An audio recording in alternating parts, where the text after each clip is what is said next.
상 15장 1절부터 보시겠습니다. 사무엘상 15장 1절. 사무엘이 사울에게 말하였다. 여호와께서 나를 보내셔서 당신을 그분의 백성 곧 이스라엘을 다스릴 왕으로 기름을 부으셨으니 이제 여호와께서 말씀하시는 음성을 들으십시오. 만군의 여호와께서 말씀하기를 이스라엘이 이집트에서 올라오는 도중에 아말렉이 그들에게 행한 일에 대하여 내가 벌을 낼 것이니 이제 너는 가서 아말렉을 치고 그들의 모든 소유를 진멸하되 아까워하지 말며 남자와 여자, 아이와 젖먹이, 소와 양, 그리고 낙타와 나귀를 막론하고 다 죽여라 하셨습니다. 우선 3절까지 말씀 봉독해 드렸습니다. 다윗 왕국을 세우기 위해서 준비하신다 그랬습니다.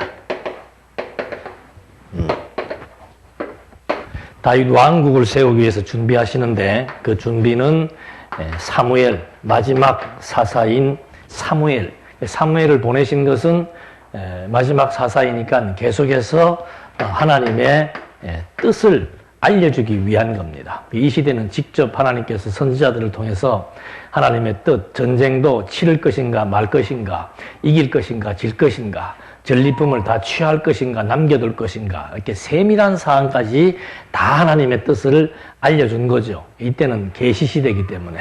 그 다음에 이제 두 번째 준비가 사울 왕입니다. 사울 왕의 특징은 백성들의 요구에 의해서 백성들의 어떤 뜻을 따라 세워진 왕이라고 하는 것.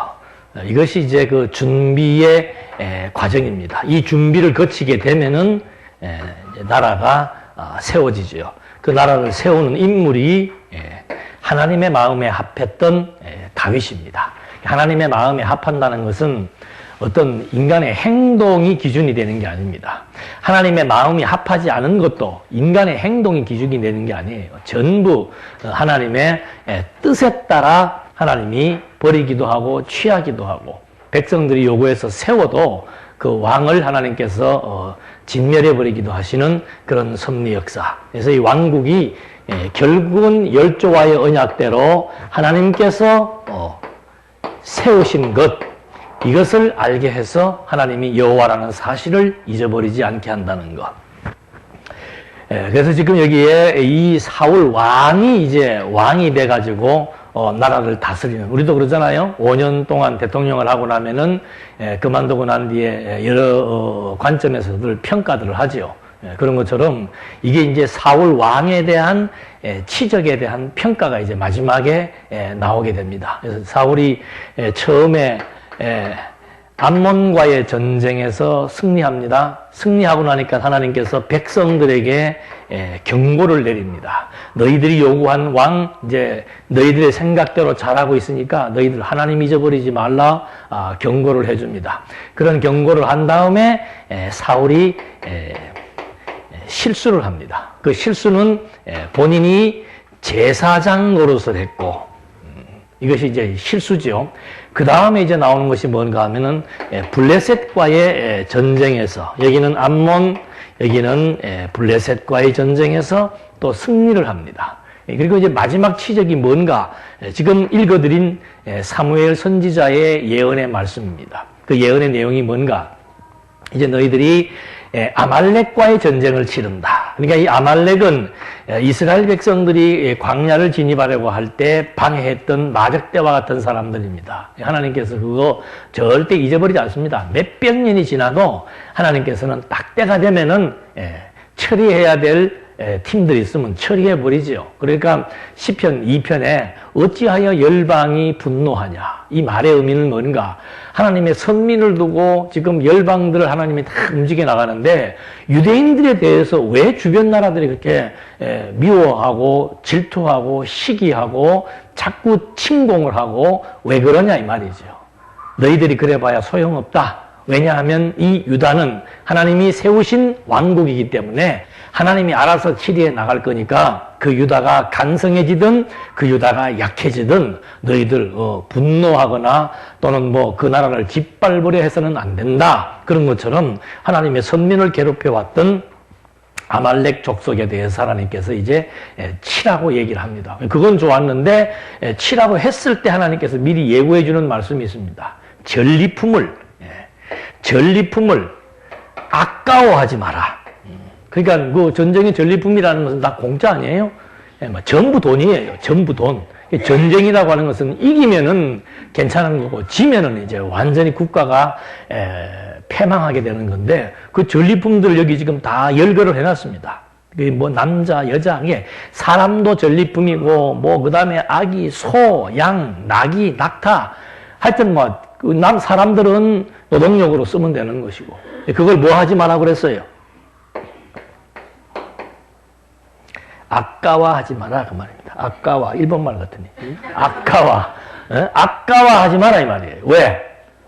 그거 지금 막 눈앞에 돈 보이는 거 아니에요. 그걸 거머쥐면은 자기 건 줄로 아는 거죠. 이게 이제 분복입니다. 분복. 그러니까 광야에서도 만나를 주셨을 때 막 한 달씩 쌓아놓고 먹게 하지 않습니다. 그러니까 항상 인간의 생각과 하나님의 생각은 반대예요. 인간의 생각은 뭔가 뭐든지 뭐 하고 싶어요. 쌓아놔야 마음이 어때요? 편안하고 안정감을 느끼는 거죠. 그러니까 그 평안함과 안정감이라고 하는 것은 신에 의해서 주어지는 평안과 안정감이라야 그것이 참된 것인데 사람들은 신보다 어디게 더 커 보이는 거예요. 재물이 더 커 보이는 거예요. 그래서 항상 하나님과 재물과의 관계 속에서 갈등이 유발되는 겁니다. 그러니까 무엇으로 내가 지금 이렇게 편안한지, 내가 무엇으로 이렇게 무슨 힘으로 지금 내가 이렇게 여유가 있는지, 아니면 무엇 때문에 내가 지금 여유가 없고 무엇 때문에 내가 지금 조급한지. 그러니까 조급한 거나 여유 있는 거나 똑같은 거예요. 하나님을 모르고 의지할 것이 있으니까 여유가 생기고 하나님을 의지하지 않고 환경을 바라보니까 조급해지는 거. 이게 전부 다 불신앙이죠. 그러니까 눈앞에 어떤 것이 있더라도 그거 네가 아니다 이 말입니다. 아까워하지 마라. 하나님께서 때를 따라 그냥 하나님이 알아서 때를 따라 다 주시니까 그 주신 것, 먹을 것과 입을 것이 있은 즉 오늘의 현실에 대해서 그냥 만족했으면 좋겠다는 거죠. 근데 우리는 무슨 착각을 하는가 하면은 자기들이 무언가가 지금 가지고 있는 줄로 나올 때부터 뭔가를 가지고 나온 줄로 생각을 하고 나올 때도 무슨 대단한 가문과 신분을 가지고 나온 줄로 생각을 하고 그래서 자기는 항상 오늘의 현실보다는 단계를 높여놓는 거죠. 이게 인생을 불행하게 살게 되는 가장 근본적인 이치입니다. 이거는 뭐 누가 이래라 저래라 갖고 되는 게 아니에요. 정말 이 하나님에 대한 이게 지금 신지식을 소개해 주는 겁니다. 뭐 이스라엘의 과정은 이스라엘의 역사, 사울 왕의 치적을 지금 우리에게 소개해 주지만 이건 결국은 하나님에 대한 지식을 우리한테 알려주는 거예요.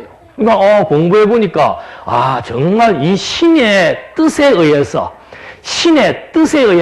모든 것이 이루어진다는 것이 믿어지면은 오늘 내가 살고 있는 오늘의 현실도 정확하게 현실을 직시할 수 있다 이 말입니다. 그게 지혜예요. 지혜와 총명과 명철이 뭔가 오늘 주어진 현실적인 이 상황을 하나님의 뜻으로 받아들일 수 있는 그런 지각이 열리는 자. 그래야 그게 그대로 받아들여지니까 오늘의 현실을 인정하게 되고 수긍하게 되고 거기에 대해서 불만이 없어지고 불만이 왜 안 생깁니까? 불만이 생기는 이유는 뭔가? 지금 뭔가 이만큼의 갭이 있는 거죠. 이것은 현실적으로 보면은 현실에 대한 갭이지만 신앙적으로 보면은 그만큼 하나님의 뜻에 대한 뭐예요? 불순종이죠. 우리는 뭐 신앙생활하고 뭐 이런 것들이 내가 하나님 앞에 불순종한 게 뭐 있냐? 아니에요. 무슨 범죄를 하고 나쁜 짓을 하는 거 그런 것도 불순종일 수 있습니다만은 지금 하나님이 보시는 것은 바로 우리의 중심을 보는 겁니다. 마음을 보는 겁니다. 여기 지금 지난 한 주간 동안 도둑질한 사람도 없을 거고 크게 무슨 살인 강도도 없을 거고 없어요. 뭐 나와서 뭐 그렇게 크게 뭐 하나님 앞에 뭐 그거 할 거 없잖아요. 예. 근데 그게 아니고 정말 지난 한 주간 동안 살면서 내 마음에 감사, 또 내가 감사한 이유를 우리가 따져봐야 돼요. 내가 마음이 평안했다 또는 여유로웠다, 감사했다. 왜? 그걸 따져봐야 되는 그게. 오늘 주어진 현실에 대한 만족, 이것이 여호와 하나님께서 나와 함께 하신다라고 깨달아 믿어지고 미래에 대한 근심 걱정이 안 생기고 그래서 하나님과의 관계 속에서 하나님의 뜻이 믿어지니까 주어지는 평안과 감사라면은 그건 정말 박수 받을 일이지요. 그래서 지금 여기서도 아까워하지 마라. 아까워하지 마라. 때가 되면 하나님께서 주실 것이고 내 것이 아닌 것은 아니니까 아까워하지 마라 이 말입니다. 우리는 항상 아까워서 못 사는 거지, 아까워서. 그냥 누릴 수가, 오늘 현실을 누릴 수가 없어요. 현실을 누린다는 건 뭔가 평안과 감사와 정말 기쁨이 넘치는 이것이 선택받은 백성들이 살아가면서 실제적인 신앙의 삶인데 그걸 못 누리는 거예요. 왜 못 누리는가? 아까워서. 있으면은 있는 대로 아깝고 없으면은 없는 대로 부족하니까 그것도 미리 채워놔야 돼요. 그러니까 그 전도서에도 그런 말이 나오잖아요. 죽도록 일하면서 쉼을 얻지 못하는 것이 인생이다. 그것도 쌓아놓으면 뭐해요? 자기는 평생에 한번 누려보지도 못하고 써보지도 못하고 그 잘난 자식들에게 또 다 물려주면은 자식들이 감사합니다 그거 받아가지고 또 잘 살 것인가? 천만의 말씀이죠. 그래서 항상 오늘에 사는 겁니다.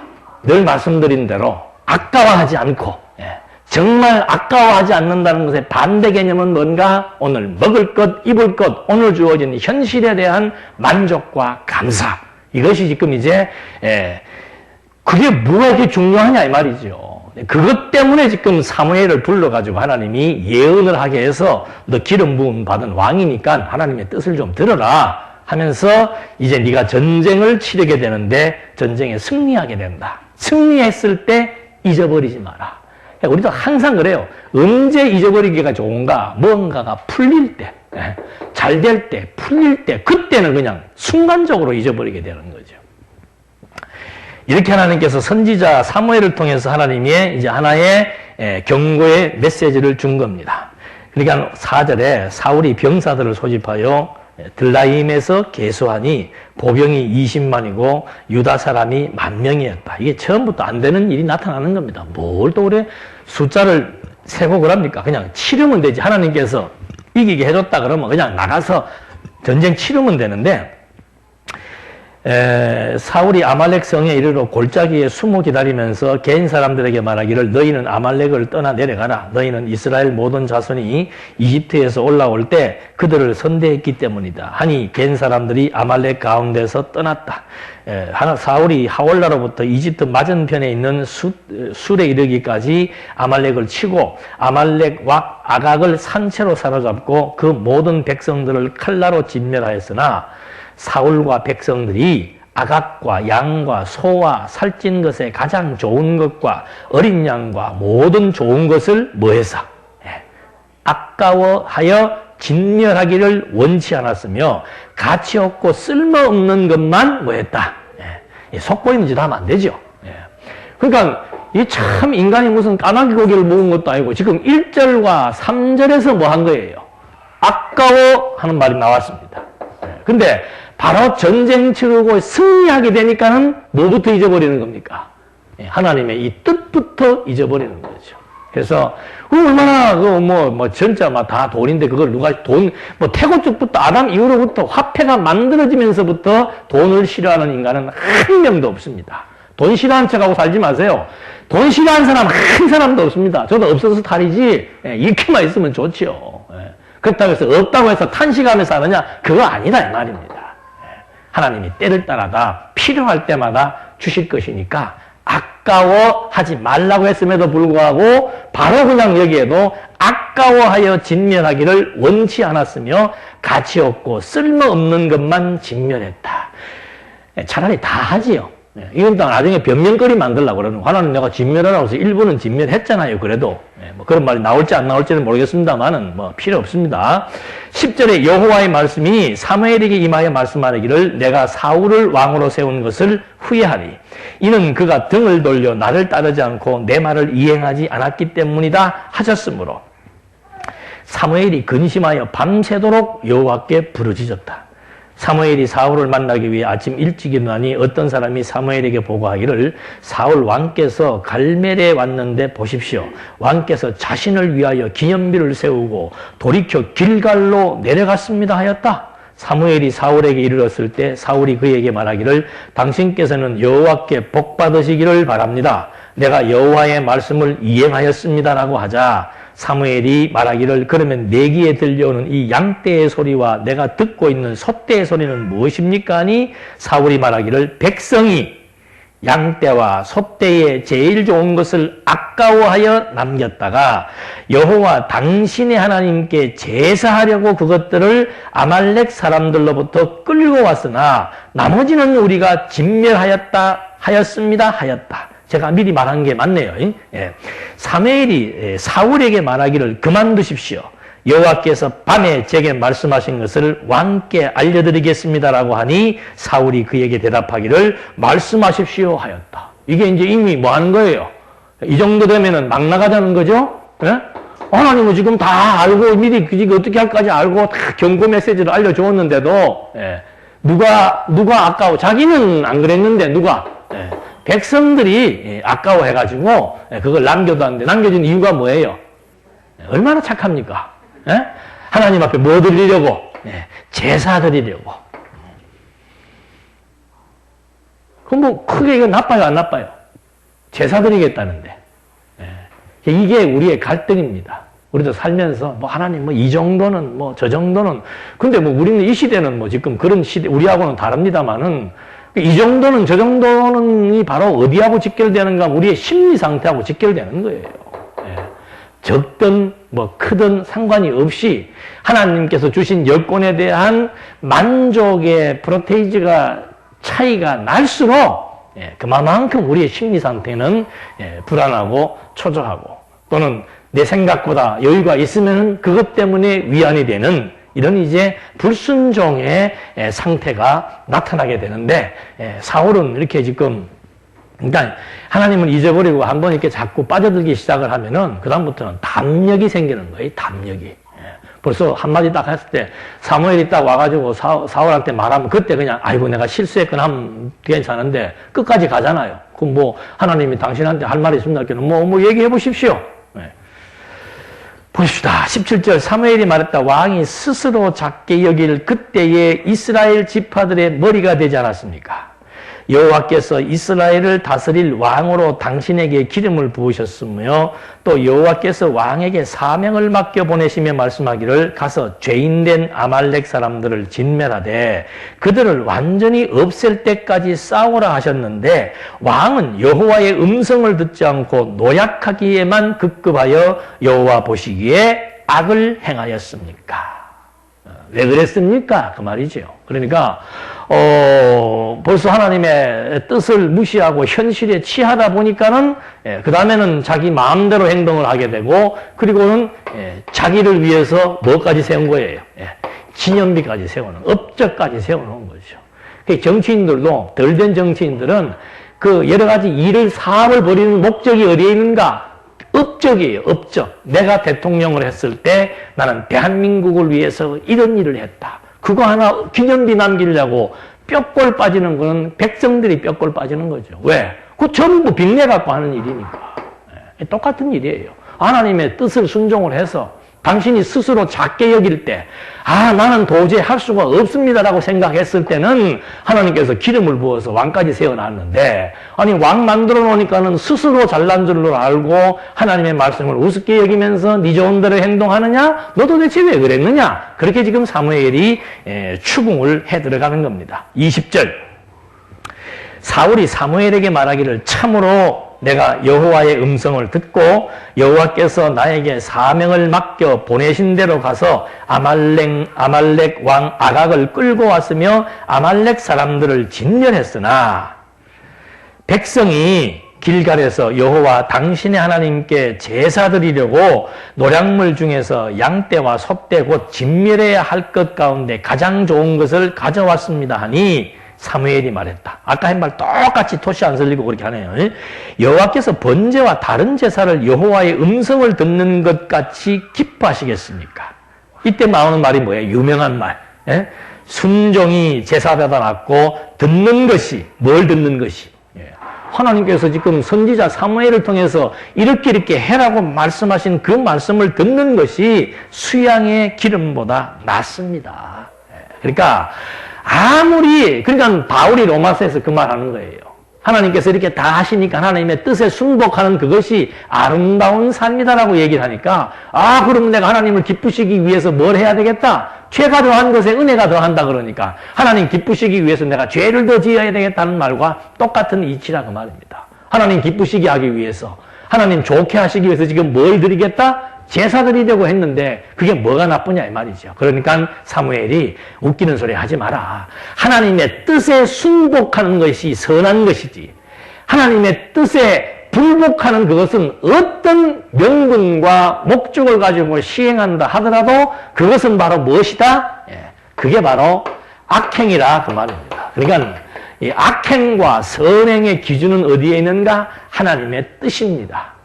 지금도 우리가 악행하는 사람은 어떤 사람이 악행하는가? 지난 한 주일 동안 하나님이 주신 분복을 인정하지 못하고 불평, 분만, 원망, 미래에 대한 염려, 근심, 아니면 먹을 것, 입을 것이 넘쳐가지고 편안하고 뿌듯해하는 거 다 똑같은 거죠. 그게 악행하는 거예요. 악행하는 거. 그래서 그렇게 지금 변명을 대니까 사무엘이 순종의 제사보다 나으니까 하나님의 뜻에 순복하는 이것이 아름다운 것이다. 23절 그러나 거역하는 것은 점술의 죄와 같고 완악한 것은 우상을 섬기는 죄와 같습니다. 왕이 여호와의 말씀을 거역하니 여호와께서도 왕을 버려 왕이 되지 못하게 하셨습니다. 그러니까 이거 지금 제사 드리려고 이거 지금 전리품 다 없애라 그러는 걸 남겨둔 그걸 갖다가 지금 사울은 뭐라고 구체적으로 우상숭배다 그 말입니다. 우상숭배. 이게 기복이에요. 기복. 그러니까 그 서신서에서도 탐심이 뭐라고 그러는 거예요. 이게 다 근거가 있는 얘기죠. 탐심이 우상숭배하는 겁니다. 왜? 그게 내 생각대로 복을 기원하고 내 생각대로 주어진 현실에 대한 자기 나름대로의 어떤 분복을 정해놓고 살려고 하는 그것이 바로 우상숭배고 그 우상숭배는 탐심에 기인한 것이기 때문에 이것이야말로 당신이 생각할 때는 별것 아니고 제사 드리겠다는 명분을 세웠지만은 그게 바로 악행이라고 말하고 있는 거죠. 그러니까 하나님께서 이러니까 이제 왕을 어떻게 하겠다 이 말입니까? 폐위시키겠다 그 말이죠.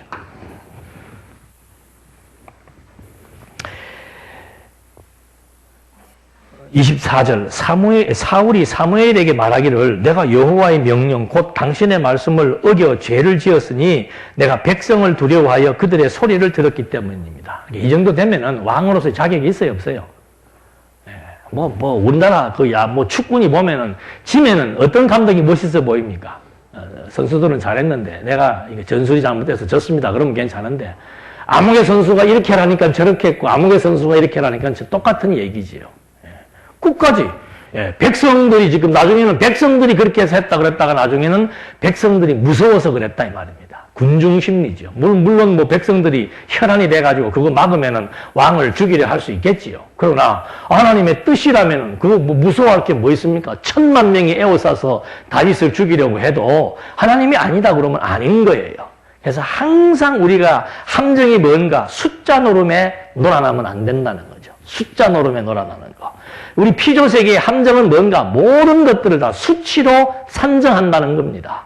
숫자가 많으면은 많고 크고 좋은 것이고 숫자가 적으면은 적고 없으니까 나쁜 것이고 이게 우리가 가지고 있는 죄의 속성의 판단의 기준의 원칙이라 그 말입니다. 그러니까 벌써 여기서도 그런 숫자 노름에 넘어가서 재물을 보는 것도 숫자 개념으로 그 백성들을 보는 것도 숫자 개념으로 그 백성들을 지금 다 주도해 나가시는 분이 하나님이신데 그걸 지금 사울은 잊어버리고 변명을 대는 겁니다. 25절. 그러나 이제 나의 죄를 용서해 주시고 나와 함께 돌아가셔서 내가 여호와께 경배하게 해주시기를 바랍니다 하니 사무엘이 사울에게 말하기를 나는 왕과 함께 돌아가지 않을 것입니다. 이는 왕이 여호와의 말씀을 버리셨으므로 여호와께서도 왕을 버리셔서 이스라엘 왕이 되지 못하게 하셨기 때문입니다라고 하며 사무엘이 가려고 돌아섰을 때 사울이 그의 겉옷자락을 붙잡으니 옷이 어떻게 해요? 찢어졌다. 급한 거예요. 이제 사무엘 가서 하나님한테 일러주면 끝나는 거 아니에요. 그러니까 그냥 옷까지 붙들고 막 늘어지는 거죠. 사무엘이 그에게 말하기를 여호와께서 오늘 이스라엘 왕에게 찢어내어 그것을 왕보다 나은 왕의 이웃에게 주셨습니다. 또한 이스라엘의 영광이신 분은 거짓이나 후회가 없으시니 그분은 사람이 아니시므로 결코 후회하지 않으십니다라고 하였다. 사울이 말하기를 내가 죄를 지었으나 이제 내 백성의 장로들과 이스라엘 앞에서 제발 나를 뭐 해주십시오. 이거 이제 심리학 하시는 분들 이런 거 보면 다 나와요. 인간의 본성이 어떤 것인지 계속해서 상대방에게 뭐 하는 거예요? 책임을 전가합니다. 계속 전가하다가 그 다음에는 또 어떤 새로운 변명을 만들어내는 겁니다. 나는 백성들이 무서워서 그랬다. 이 동정심을 유발하는 거죠. 백성들이 무서워서 그랬다. 한번 좀 봐달라고 해서 막 옷까지 뜯어가면서 용서를 구했는데 그 다음에 뭐예요? 내가 죄를 지었으나 백성들의 장로와 이스라엘 앞에서 나를 뭐 해주십시오? 여기 이제 마지막 가서도 뭐가 남아있는 거예요? 체면. 그런 분들 많잖아요. 우리 뭐 연예인들도 그렇고 암 걸려갖고 죽기 전에 아무한테도 뭐 하지 않습니까? 면회사절. 왜? 뭘 보이기 싫으니까. 죽어가는, 병들어 죽어가는 모습을 보이기 싫으니까. 그게 이거예요. 이거. 특히 우리나라 그 유교 나라는 항상 뭐 때문에 망하는 거예요?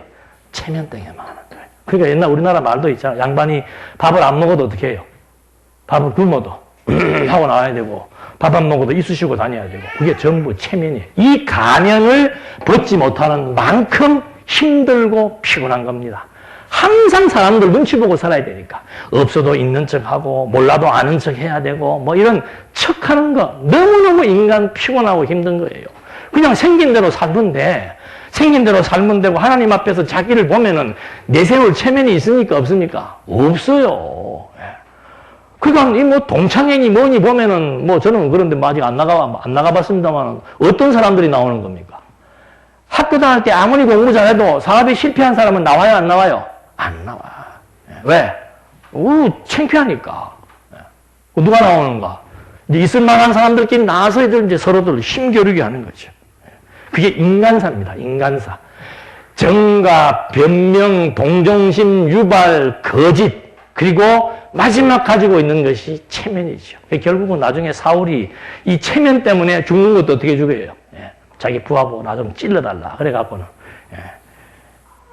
가는 어리석은 모습들. 그러니까 하나님 모르고 살면은 이게 다 우리를 힘들게 하는 거예요. 그러니까 이게 안 되니까 주어진 여건에 대한 만족과 그 하나님이 어떤 분이신가를 몰라서 오늘 주어진 현실에 대한 만족이 안 나오고 자꾸 뭔가가 부족감을 느끼고 불만스럽고 뭐 무슨 요즘 유행하는 뭐 애정이 결핍되고 이런 모든 것들. 사실 우리 인간이라고 하는 것은 출생해서 무덤에 갈 때까지 살면서 상처 없는 사람이 있습니까? 없습니까? 한 사람도 없습니다. 뭐 부모 입장에서 아무리 자식에게 잘해도 자식은 자식의 수준에서 받는 상처가 있어요? 없어요? 있어요. 남편이 아내한테 아무리 잘해주고 아내가 아무리 잘해주고 뭐 자식이 또 부모한테 아무리 잘해주고 인간관계라고 하는 것은 항상 상처라고 하는 것이 있을 수밖에 없습니다. 가족 간의 상처 있고 좀 넘어가면 뭐 친구와 또 사람 간에 뭐 믿었던 사람들 간에 배신의 상처 있고 다 상처 속에 사는 거예요. 그거 어떻게 치유하는가? 다른 길이 없잖아요. 그 저보고 어떤 분들은 자꾸 뭐 나한테는 이런 얘기하면 원론적인 얘기를 해서 더 이상의 대화가 안 된다고 그러는데 저는 저대로 답답하죠. 제가 무슨 뭐 정신분석학자도 아니고 심리학자도 아닙니다만은 성경 보면 그리고 성경 이렇게 자세히 안 봐도 자기가 자기를 보면 어때요? 그게 심리학이에요. 자기가 자기를 정확하게 들여다볼 수 있는 사람은, 아니, 뭐, 보면 뻔한 거 아니에요? 내가 그러니까. 저 김 목사가 저렇게 고약한 인간이구나. 당연히 고약한 인간이죠. 제가 무슨 뭐라고요. 예? 아담의 피를 타고난 죄인의 후손으로서 죄 덩어리인데 왜 저에게 이런 것이 없을 수가 있고 왜 저에게 불순종과 불만과 이런 것들이 없을 수 있겠습니까? 저도 상처가 있고 저도 다 나름대로의 아픔이 있고 예? 순간순간에 밀려오는 엄청난 심리적인 충격, 타격, 정신적인 상처, 병덩어리예요. 예. 그런가? 어떻게 살아가는가 그러면 저는 어떻게 통로가 없습니다. 제가 뭐 누구를 만나서 친구들을 만나서 한 잔씩 하면서 노래를 불러가며 푸는 그런 장치도 없고 저는 풀어나갈 수 있는 방법들이 없어요. 유일한 방법이 뭔가? 물론 뭐 부부지간에 또는 뭐 부모 자식지간에 대화를 하면서도 해나가지만 그거는 하나의 작은 부분에밖에 안 되는 겁니다. 저는 험정에서 하는 말이에요. 저도 이거 끄집어내면은 깊은 속에 엄청난 상처들이 많습니다. 목회하면서 20년 동안 받았던 상처들도 여러분은 상상하지 못하는 상처들이에요. 저는 그렇게 또 엄청난 상처들을 안고 살아간단 말입니다. 어떻게 사는가? 이거예요, 이거. 다른 거 없더라니까. 그 말씀 가르치기 위해서 연구하면서 뭐 이렇게 보면서 그때 정리를 해나가는 거죠. 그럼 뭐 완전한가? 이걸 잊고 있기 때문에 완전할 수는 없습니다. 인간이 가지고 있는 본성은 이걸 벗어야 완전해지는 거지. 이거를 잊고 있는 한 어떤 사람도 환경으로부터 인간의 본능적인 욕구로부터 완전해질 수 있는 사람은 한 사람도 없는 거죠. 그러니까 다른 종파에서도 전부 수련하고 난 다음에 솔직한 종교인들은 마지막 떠날 때 내가 한 말은 거짓말이다. 내가 여러분들을 속였다. 얼마나 멋있는 얘기예요. 저도 지금 그 고백하는 거나 마찬가지예요. 뭐 저를 그렇게 위대하게 보는 사람은 없어서 다행입니다만은 위대할 것도 없고 대단할 것도 없고 그냥 똑같은데 늘 진리의 말씀이 이런 여러 가지 많은 이치들을 분석하고 해석하고 이해하고 납득이 될 수 있도록 지혜와 명철을 통해서 깨달아 믿어지게 해준 만큼 이런 아픔과 어려움으로부터 벗어날 수 있는 것이지 다른 거 방법 없습니다. 방법론이라고 하는 것은 이 사람에게 적용했으면 이 사람은 맞았지만은 이 사람에게 적용하면 안 맞는 게 방법론이에요. 왜? 이 사람의 커온 성장 배경이 다르고 이 사람이 지금 당한 상처의 방법이 다르고 이 사람의 심리적 반응이 다르기 때문에 이 사람에게 행복, 이 사람 통계에게 맞는가? 천만의 말씀이에요. 그러니까 심리학자들은 항상 전제를 붙이더라니까. 이거는 다 똑같다는 얘기가 아니고 이건 다 맞다는 얘기가 아니고 통계입니다. 통계. 그 말의 의미가 뭔가? 그거 현명한 사람이죠. 절대 될 수 없는 겁니다. 이 사람이 마늘 먹고 암을 고쳤는데 이 사람은 마늘 먹으면 어떻게 해요? 죽습니다. 똑같은 이치예요. 그래서 이런 세상적인 여러 가지 많은 경험이나 일반적인 관점에서 보여지는 이런 방법들을 동원해서 이런 문제들을 해결하려 든다면은 그건 정말 힘들고 피곤한 겁니다. 운 좋게 어떻게 얻어 걸려가지고 탁 적중이 돼가지고 벗어날 수는 있겠습니다만 근본적인 문제 해결은 될 수가 없는 거죠. 근본적인 문제 해결은 신과 인간의 관계 속에서만 하나님 앞에서의 인간이 어떤 모습인지를 정확하게 파악이 될 때 그때 모든 무거운 짐들이 다 내려지게 되고 여러분 이 체면이라고 하는 이것이 얼마나 무거운 짐입니까? 예? 체면이라고 하는 짐이. 그 체면 때문에 우리는 엄청난 스트레스를 받는 건데 그 체면이라고 하는 무거운 짐 하나 벗어 던지면은 너무너무 평화롭고 너무너무 자유로운 거예요. 참 얼마나 웃기는가 하면은 저 과거에는 예비군 받았습니다만 예비군 받으러 딱 가면은요 의사든 변호사든 대학 교수든 뭐 노무자든 필요 없습니다. 아무데나 들어눕고 아무데나 침 뱉고 아무데서나 오줌 누고 왜?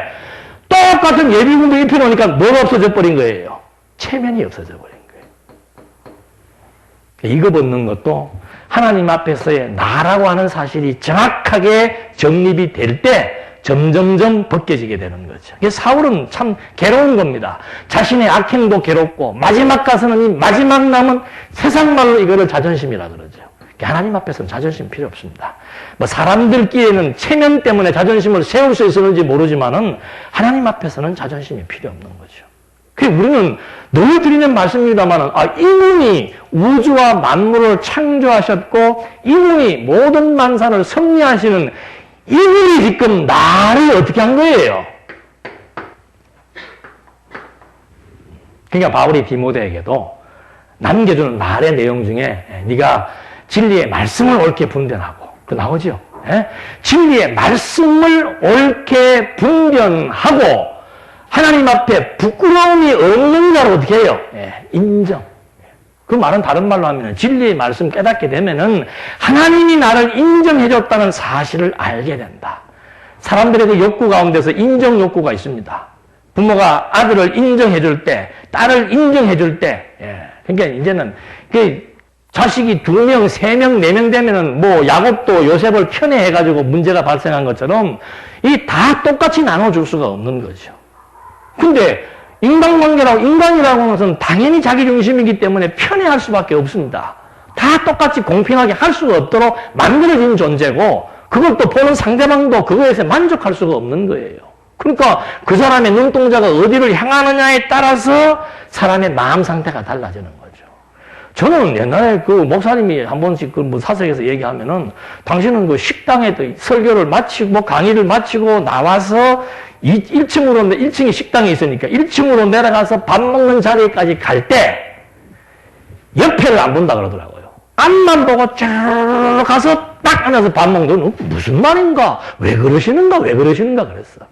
그 요즘은 내가 자주 올라가니까 이제 가만히 주변을 잘 살펴보죠. 이렇게 보면은 박 목사님이 이렇게 움직여 나가면은 교인들의 눈들이 정면으로 보는 사람도 있지만 뭐 이렇게 보면 전부 초점이 그 사람이 어떤 행동을 하면서 누구를 쳐다보고 누구와 말을 나누고 누구와 악수를 하고 하느냐?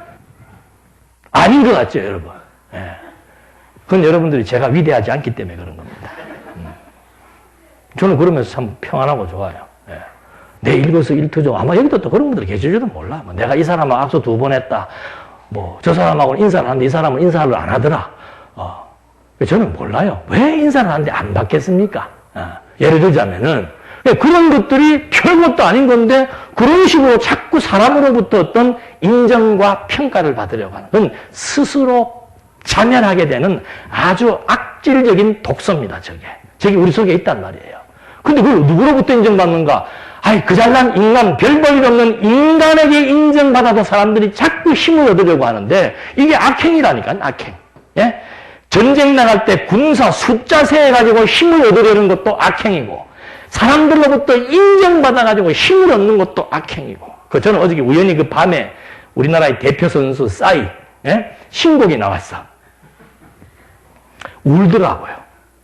무슨 와이어 줄에 매달려고 밑에는 막 월드컵 운동장이니까 한 6만 명, 7만 명 될 거 아니에요. 여러분 한번 상상을 해보십시오. 6, 7만 명이 막 싸이를 막 연호하면서 막 부르니까는 울어. 그 친구는 와이어 줄에서 내려와서 집에 들어가면 뭐가 오는 겁니까? 엄청난 허탈과 공허가 밀려오게 되는 거예요. 사람들의 인정의 힘이라고 하는 것이 우리는 그걸 좋게 생각해서 뭐 인정받고 뭐 누구에게 인정받고 칭찬받고 그건 사람을 약하게 만드는 거고 그 사람을 자꾸 좋지 않은 악성적으로 몰아넣는 것밖에 안 되는 거예요. 우리 신앙인들은 정말 강해야 됩니다. 하나님 외에 다른 어떤 것 인정을 하거나 말거나 거기에 개의하지 않을 수 있는 그런 중심, 그런 담력 이것이 우리를 살아가게 만들어 나가는 거예요. 그래서 지금 이 바울도 디모데에게 네가 진리의 말씀을 옳게 분별해서 하나님 앞에 인정받는 이것이 네가 살 길이다.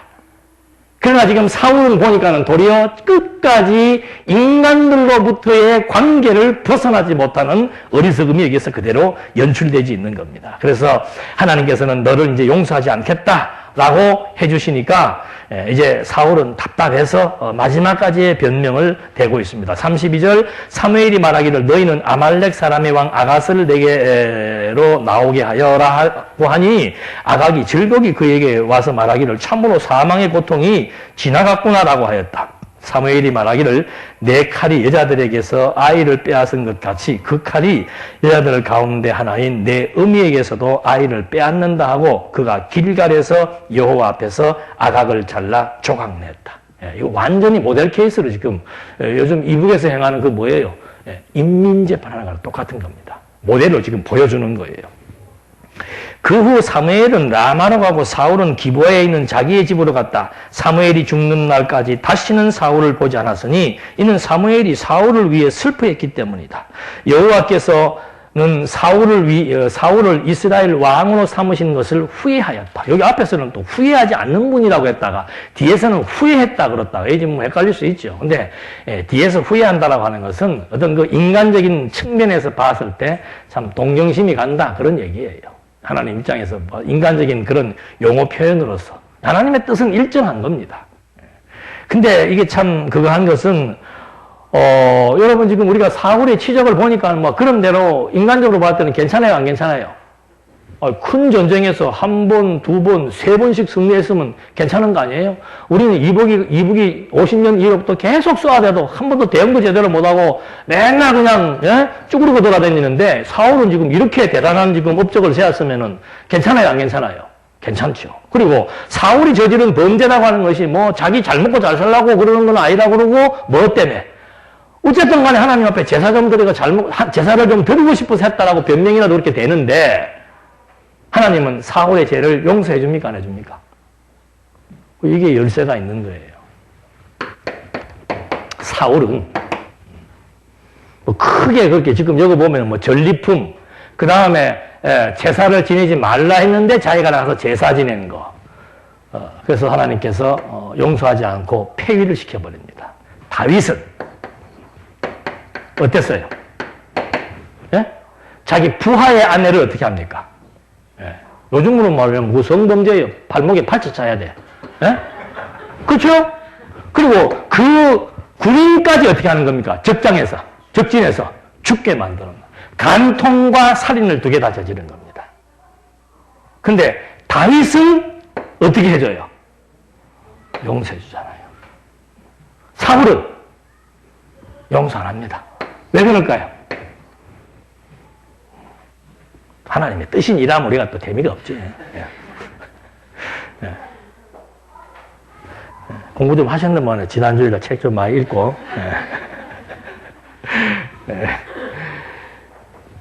그러니까 지금 우리가 계속해서 이런 걸 공부하는 것이 다 뭐예요?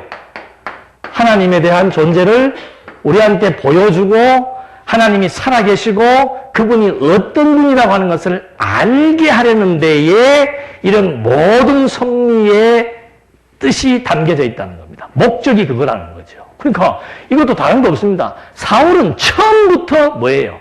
처음부터. 그러니까 인과응보라고 하는 것이 적중되지 않는 겁니다. 우리 보통 사람들은 내가 잘하면 어떻게 하나님이 이뻐하고 내가 못하면 하나님이 미워한다고 생각하는데 그게 인과응보예요. 아니에요. 하나님 앞에서는 인과응보가 맞지 않습니다. 하나님의 인과응보는 있지요. 그건 뭔가 당신이 정해놓은 뭐예요? 뜻대로 되는 겁니다. 사울은 아예 처음부터 어떻게 이건 완전히 시범 케이스로 쓰기 위해서 세운 헛왕이고 다윗은 하나님께서 지명해서 세운 왕입니다.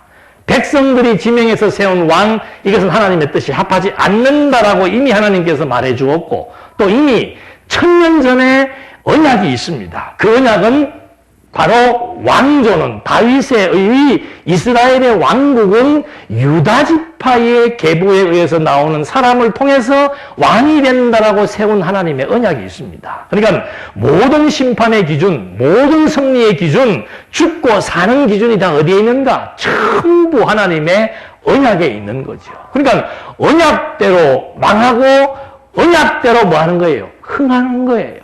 인간의 행위와 뭐 이런 게 상관이 있습니까? 없습니까? 없습니다. 인간적으로 봤을 때는 다윗이 더 나쁜 인간이고 고악스러운 인간이지요. 그런데 하나님은 인간의 행동을 보고 평가하고 섭리하시는 것이 아니고 하나님의 정해놓으신 뜻을 통해서 사울은 죽기로 작정된 왕이었고 다윗은 이스라엘의 초대 왕으로 세워지기로 작정된 왕이었기 때문에 하나님은 당신의 뜻, 언약을 성취하셔서 당신이 어떤 분이라고 하는 사실을 우리에게 알게 하기 위한 그 계시적 목적과 의도 때문에 인간의 행위와 상관없이 저런 원칙에 의해서 섭리를 해나가신다 이 말입니다. 그러니까 뭐 그동안 이 결론 나기 전까지 야 이거 뭐 어떻게 잘못되면 어떠나 혹시라도 두려워하신 분 계시면 걱정할 거 없습니다. 우리가 하나님의 인정을 받고 사는 백성인지 아닌지를 알면 되는 거예요.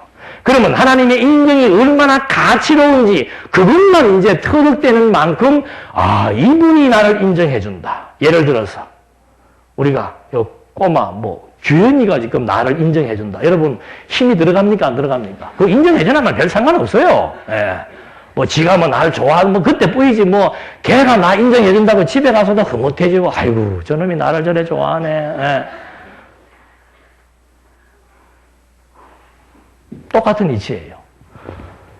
인정해주는 그분이 어떤 분인지에 대해서 아는 만큼 그 인정에 대한 가치 농도가 달라지는 거죠. 거기에서 힘이 솟는 겁니다. 그래서 우리가 하나님을 안다 이것이 어떤 피상적이고 관념적이고 뭐 성경 공부할 때 뭐 늘 일상적으로 나오는 얘기가 아니고 이게 실제예요. 실제. 여호와를 아는 것에 대한 실제가 뭔가 바로 현실 속에서 그대로 대입돼 가지고 그대로 반영되어서 그래서 행함이 드러날 수밖에 없는 그 행함의 내면 세계 바로 내 마음의 평안과 안정과 감사와 기쁨과 찬송이라고 하는 이 엄청난 행복 지수를 높여주는 그런 우리의 심리를 만들어 나가는 그 원리가 바로 뭔가 하나님으로부터 주어진다라고 하는 거. 그래서 이런 모든 이것이 지난 시간도 말씀드린 대로 생성 원리인 것처럼 모든 것들을 없애고 살리고 죽이고 살리고 허물고 세우고 하는 이런 것들이 다 뭐 때문에 그런가? 당신 알게 해주는 거죠. 내 능력 어떤지 알겠지. 이런 능력자가 너를 인정해 주었다? 너 인생 끝난 거라 그 말입니다. 예? 능력자가 나 인정해 주었다? 끝난 거예요. 똑같은 이치지요. 그래서 그러므로 인간의 행위라고 하는 것은 아무런 의미가 없다.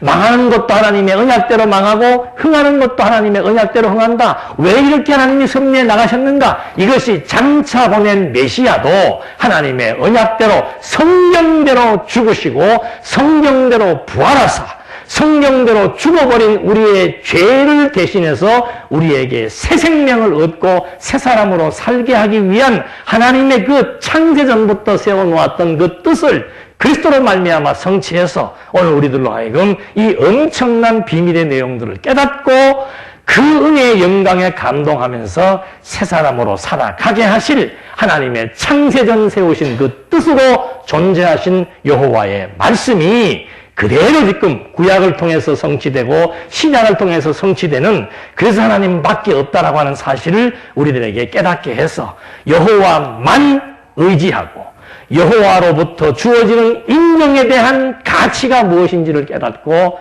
진짜로 천국을 누리며 살아갈 수 있는 그 힘을 우리에게 제공해 준다는 사실을 확인해 본 것입니다. 기도하시겠습니다. 은혜와 사랑이 풍성하신 하나님 아버지, 늘 하나님의 말씀의 원리를 터득하며 살면서도 눈앞에 보이는 현실적인 여러 가지 많은 것들 때문에 하나님의 뜻을 잊어버리고 하나님의 뜻을 분별하지 못하고 늘 우리의 생각이 앞서서 살아가는 어리석음이 우리의 삶일진데 참 지혜와 명철을 허락해 주셔서 우리의 살아가는 삶 속에서 하나님 존재에 대한 확증과 그분에 대한 영광이 무엇인지를 깨닫고 그분이 함께 하시고 그분이 인정하시고 그분이 내 삶을 지도하고 이끌어 나가신다는 것에 대한 확신적 믿음을 갖게 해서 정말 좌우로 치우치지 않고 체면 때문에 아픔 겪지 않고 어떠한 여건과 환경 속에서도 굳세게 일어서며 살아갈 수 있도록 함께 역사해 주시옵소서. 예수님의 이름으로 기도드립니다. 아멘.